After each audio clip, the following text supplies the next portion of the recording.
In the cold, endless steppes of Mongolia, where the winds whisper through the grass and the nights freeze even the bravest of souls, a legend was born. His name was Temujin, the boy who would one day become Genghis Khan, the greatest conqueror in human history. Temujin was born around 1162, into a world torn by tribal wars, betrayal, and blood. His father, Yasujai, was a respected tribal leader of the Borjigin clan. But fate, as always, was cruel. When Temujin was just 9 years old, his father was poisoned by enemies, leaving the family helpless. His mother, Holun, struggled to feed her children, abandoned by their own tribe. Young Temujin grew up knowing hunger, loneliness, and pain, but within him burned a fire that no hardship could extinguish. Years passed, and the boy hardened into a man.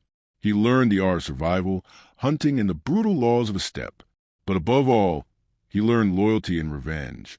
When he became old enough, Temujin began uniting scattered Mongol tribes under his command, not with gold or promises, but with sheer will and unmatched strength.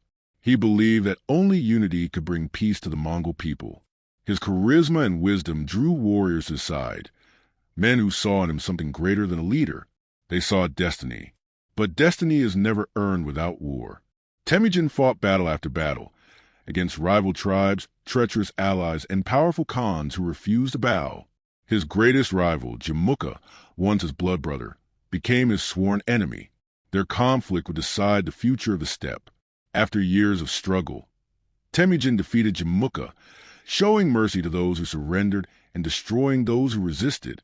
By 1206, after decades of bloodshed, the tribes of Mongolia stood united for the first time in history. On the sacred banks of the Onan River, Temujin was crowned Genghis Khan, the universal ruler. But for Genghis Khan, uniting Mongolia was only the beginning. His eyes turned beyond the horizon, toward empires that had once called the Mongols barbarians. In 1209, his armies thundered across Asia. He crushed the powerful Western Xia dynasty, and then turned his wrath upon the mighty Jin dynasty of northern China. The Mongols moved like a storm, disciplined, ruthless, unstoppable. They rode faster than any army in history, striking with terrifying precision. Genghis Khan's genius wasn't just his brutality. It was his strategy. He understood warfare like few ever have. He used deception, speed, and intelligence networks long before the world knew of spies. His generals, like Subutai and Jebe, executed his plans with perfection.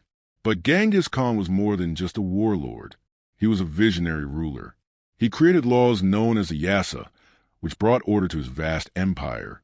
He rewarded loyalty, punished betrayal, and valued merit over birth. He promoted trade along the Silk Road, protected merchants, and encouraged cultural exchange. Under his rule, messages could travel thousands of miles safely across his empire.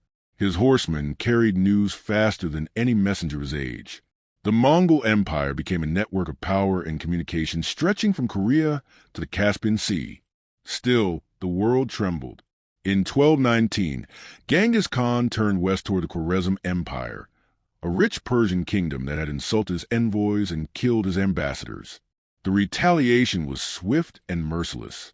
His army swept through Bokhara, Samarkand, and Urgench, leaving behind cities turned to ashes. Yet even his enemies spoke of his intelligence and discipline. His army spared scholars, artisans, and anyone who could build or teach. By the 1220s, Genghis Khan's empire was the largest in human history, and still expanding. But the great conqueror was mortal.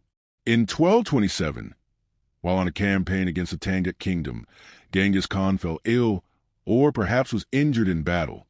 The truth remains hidden, shrouded in legend. Before his death, he ordered that his resting place be kept secret. His men buried him somewhere in the vast Mongolian steppe, and to this day, no one knows where Genghis Khan lies. His death did not end his empire, it unleashed it. His sons and grandsons carried his legacy across continents, reaching from China to Europe, shaping the destiny of the world. The Mongols became the bridge between East and West, spreading knowledge, ideas, and even peace through trade. Historians still debate his legacy. To some, he was a ruthless destroyer responsible for countless deaths. To others, he was a visionary leader, a man who united nations and opened the world to itself. But one truth stands unshaken. Genghis